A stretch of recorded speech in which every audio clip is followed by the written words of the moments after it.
کہ ہمارے یہاں کراچی کو جن حکمرانوں نے ادھر حکومت کی ہے وہ کراچی کے لوگ ہی نہیں ہیں. اور یہ ابھی سینسس کی بات کر رہے ہیں، اس میں تو آرمی بھی ساتھ تھی، تو اس کا مطلب ہے آرمی نے بھی گڑبڑ کی ہے، سب نے گڑبڑ کی ہے. تو آپ کون صحیح کرے گا؟ صحیح کون کرے گا بھائی؟ آرمی والے ساتھ گھر گھر پہ گئے اور اس کے اندر اتنے پرابلمز ہیں، تو صحیح کون کرے گا؟ بٹ آپ نے جو کام کیا ہے نا، یہ بالکل صحیح کیا ہے. کراچی کے اسکولز، کالجز، بینکس، یہاں کے بزنس کمیونٹی، ٹریڈرز، یونیورسٹیز، یہ جتنے ادارے ہیں، جتنے کراچی کے لوگ ہیں، سب کو نکلنا پڑے گا ایک ساتھ. جب تک یہ ایک ساتھ نہیں نکلیں گے کچھ بھی نہیں ہوگا.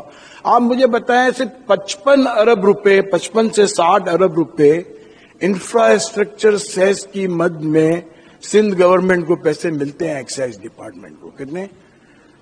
55 سے 60 ارب کی. اور انفراسٹرکچر سیس کا مطلب یہ ہے کہ آپ کے انفراسٹرکچر سے گزر کے جو گاڑیاں گئی ہیں، یہ اس کے لیے ہے نا کہ وہ خراب ہوگا. تو یہاں سے تو کراچی سے نکلنے کے بعد تو موٹر وے اور ہائی وے پہ چڑھ جاتی ہے. تو کہاں کا انفراسٹرکچر خراب ہوا؟ کراچی شہر کا. تو کراچی کو کیا ملتا ہے اس میں سے؟ وہ کبھی سی ایم ہاؤس میں نے یہ بات کی تو بولے اس کو نہیں بلایا کرو آئندہ. ادھر یہ حال ہے، یہ حقیقت ہے، یہ حقیقت ہے. اور ایک دفعہ میں نے کور کمانڈر آفس میں یہ بات کی، جب میں بات کر کے باہر نکل رہا تھا. چیف آف آرمی اسٹاف آئے تھے، باجوہ صاحب تھے، نہیں وہ تھے اپنا کیانی صاحب، باجوہ صاحب تھے، باجوہ صاحب. جب یہ شبر زیدی، تو گڑی گڑی فون آ رہے تھے، نمبر کوئی نہیں آ رہا تھا. تو مجھے زبیر موتی والا نے فون کیا، تم کو فون کر رہے ہیں اٹھا نہیں رہے. میں نے نمبر ہی نہیں آ رہا، میں کیوں اٹھاؤں؟ بولا یار وہ ادھر بلا رہے ہیں، ادھر آ جاؤ. میں نے بولا یار میں تو فیملی کے ساتھ بیٹھا ہوں، میں تو نہیں آتا، میرا اپنا کیا کام. جب میں ادھر گیا تو مرحوم مہتاب چاولہ تھے میرے ساتھ، زبیر بیٹھے ہوئے تھے.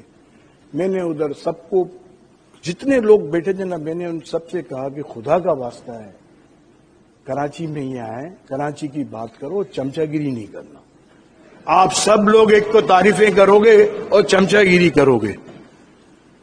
اچھا یہ بات میں نے کی ادھر، تو آرمی کے کچھ لوگ کھڑے تھے اور سن رہے تھے.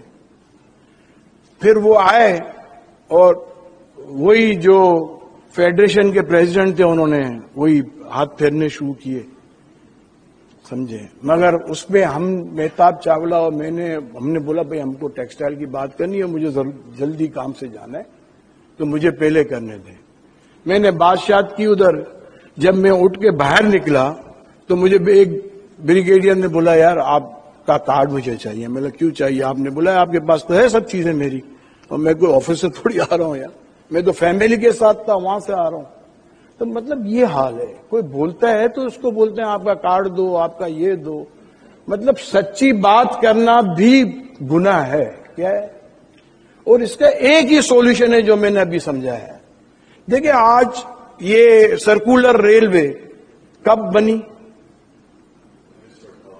آپ مجھے بتائیں. حبیب بینک پلازا کب بنا؟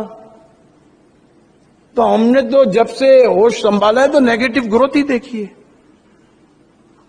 اور جس دن یہ نعرہ لگا ہے تم ادھر اور میں ادھر، اس دن کے بعد نیگیٹو گروتھ ہوئی ہے.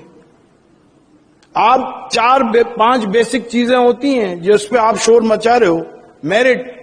میرٹ ختم ہو گئی. مجھے کوئی میری فیکٹری میں کہے کہ آپ سفارش پہ آدمی رکھو سارے، تو میں رکھ سکتا ہوں، فیکٹری چلا سکتا ہوں، سوال ہی پیدا نہیں ہوتا. آپ مجھے بتائیں کہ یہاں میرٹ پہ کتنے لوگ بھرتی ہوتے ہیں؟ پاکستان میں کتنے لوگ میرٹ پہ بھرتی ہوتے ہیں؟ آپ نے اپنے آئین کے اندر وہ سسٹم بنا دیا کہ میرٹ کو ختم کرو. میں اسمبلی میں کوئی 20-25 سال سے جاتا ہوں نیشنل اسمبلی میں اور سینٹ میں. وہاں میں لا میکرز جو دیکھتا ہوں تو میں سوچتا ہوں کہ یہ جو لا میکرز ہیں یہ ہمارا قانون بنا رہے ہیں. آپ ان کو دیکھ کے حیران ہو جاؤ گے. میں حقیقت بتا رہا ہوں. صرف آپ ان سے سلام دعا کرو اور آپ اپنا ایجنڈا دو، وہ پاس ہو جاتا ہے. یار آپ مجھے بتاؤ، جب اس ملک کے ایسے لو میکر ہوں گے تو لو کیا بنے گا؟ یہ حقیقت ہے. تو آپ کہاں کس سے مانگ رہے ہو؟ آپ کس سے امید لگائے بیٹھے ہو؟ یہ تو عوام کو نکلنا پڑے گا، اور ہر لیول سے، ہر جگہ سے. اور ایک ہی طریقہ ہے کہ یہاں ہی کے لوگ سب کچھ کریں، اور کوئی نہیں کرے گا آپ کے لیے. اور بالکل صحیح ہے، یہ مہم چلنی چاہیے، اور یہی آواز اٹھنی چاہیے کہ کراچی بناؤ. یہ کراچی، اب میں تو یہ کہتا ہوں کہ آپ مجھے بتائیں، زلزلہ آتا ہے پاکستان میں، سب سے آگے کون ہوتا ہے؟ اور ڈائریکٹ ان لوگوں کو ملتا ہے، گورنمنٹ کو نہیں ملتا، ڈائریکٹ جا کے دیتے ہیں. میں تو بولتا ہوں وہ لوگ بھی آواز، ان کو بھی اٹھانی چاہیے کراچی کے لیے آواز، کہ ہماری مدد کرنے والے تو یہاں بیٹھے ہیں. ہم تکلیف میں آتے ہیں تو ہمارے پاس یہاں کے لوگ آتے ہیں، چاہے افغانستان ہو، چاہے کوئی اور کنٹری ہو، کسی بھی ملک میں، مسلمان ملک کے اندر کوئی پرابلم آتا ہے، سب سے پہلے کون جاتا ہے؟ پاکستان سے کراچی کے لوگ. آپ مجھے یہ بتائیں، ایکسپورٹ کراچی کی زیادہ، ڈائریکٹ ٹیکس کراچی کا زیادہ، سندھ کا 95% ریونیو کراچی کا. کراچی کے ساتھ کیا ہو رہا ہے؟ ظلم بھی ہو رہا ہے، اور کیا ہو رہا ہے؟ کوئی، جب تک یہ عوام ایک ایک گھر سے لوگ نہیں نکلیں گے نا، جب تک یہ مسئلہ حل ہی نہیں ہو سکتا. آپ لوکل گورنمنٹ، یہ گورنمنٹ سب آتی تو ان کے انڈر میں، پروونشل گورنمنٹ میں آئین کون بنائے گا؟ قانون کون بنائے گا پروونس کا؟ ایم پی ایز بنائیں گے. اور آپ سے زیادہ کون جاتا ہے؟ کیسے کیسے ایم پی ایز ہیں یہاں کے، وہ آپ کا قانون بنائیں گے. میں تو ایک بات کرتا ہوں، کبھی کبھی کوئی مجھے یہ بات کرتا ہے، میں بولتا ہوں آپ مجھے بتاؤ، ایک تاریخ لکھنے والا عالم دین ہو اور ایک تاریخ لکھنے والا ٹیررسٹ ہو، آپ کس کی تاریخ پڑھو گے؟ یار اللہ کا نام لو، کون قانون بنا رہے ہیں؟ کبھی آپ سوچو تو صحیح. آپ اسمبلی کے سارے آدمیوں کو چیک کرو، یہ جو قانون بنا رہے ہیں اس میں سے کون لوگ ہیں جس کے آپ جس کو سلوٹ کرو کہ یہ آدمی قانون بنانے کے لیے بالکل قابل ہے، وہ ہمارے قانون بنا رہے ہیں. تو ہم کیسے صحیح ہوگا ملک؟ آپ مجھے بتائیں کس طرح صحیح ہوگی چیزیں؟ مجھے تو نہیں سمجھ میں آتی. آج کل جتنے بچے ہمارے پڑھ کے آتے ہیں، بچے انڈسٹریلسٹ کے ہوں، بزنس مین کے ہوں، ٹریڈرز کے ہوں، باہر سے آتے ہیں، تھوڑے دن میں بھاگ جاتے ہیں. تھوڑے دن میں میں ابھی ریسنٹلی شکاگو گیا تو ہمارے دوست، ہمارے کالج اسکول کے دوست وہاں شکاگو میں مجھے ملے. وہ اتنے خوش ہوئے مجھے دیکھ کے. بولا ہر روز مجھے دیوان پہ آ کے وہ سبب سے لے جاتے تھے، اور رات کو 2 بجے تک. بولا یار ہم تو اب سب ریٹائر ہیں، بچے کام کر رہے ہیں، ہم 2 3 بجے تک بیٹھتے تھے. اور میں 15 دن تک بیٹھا، اور 15 دن وہاں رہا. اور مجھے کہتے تھے ابھی ایک کی بیٹی کی شادی ہے، مجھے فون کر رہا ہے جاوید بھائی آ جاؤں. وہ بیچارے روتے ہی رہتے ہیں کراچی کے لیے، سب کراچی کے لیے روتے رہتے ہیں. اور آج یہ اگر صحیح ہو جائے نا، چائنا جب اپنے صحیح ٹریک پہ آیا تو پوری دنیا سے چائنیز آنا شروع ہو گئے چائنا میں. اور جب وہ چائنا میں آئے تو چائنا کا گراف یوں کیا.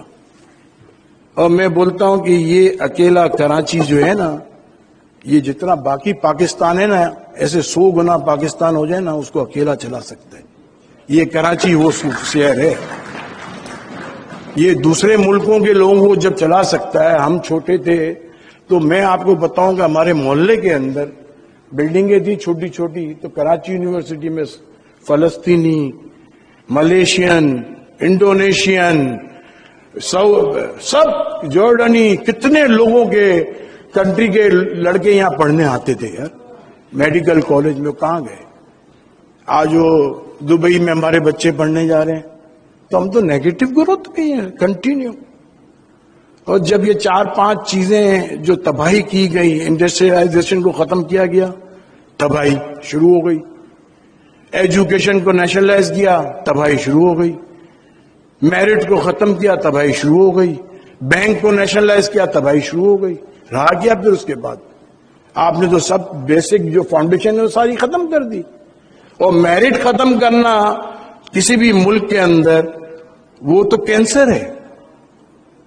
اس سے بڑا تو کینسر کوئی نہیں ہے کنٹری کو تباہ کرنے کے لیے. حقیقت تو یہ ہے. آپ مجھے بتائیں، میں سائڈ انڈسٹریل SIT کے بورڈ پہ ہوں، وہاں ان کے پاس ماسٹر پلان نہیں ہے، ان کے پاس ٹائٹل ڈاکیومنٹ نہیں ہے. 7-8 انڈسٹریل ایریا ہے. میں نے بولا بورڈ پہ، بھائی آپ کے ٹائٹل ڈاکیومنٹ کہاں ہیں، مجھے دکھائیں تو صحیح. تو کسی کے پاس ٹائٹل ڈاکیومنٹ نہیں ہے.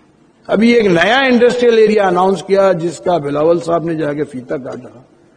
میں نے بولا بھائی ٹائٹل ڈاکیومنٹ کے بغیر کیوں اناؤنس کر رہے ہو؟ وہ اناؤنس کیا انہوں نے، اور وہ زمین وہ جہاں سیم اور تھوڑ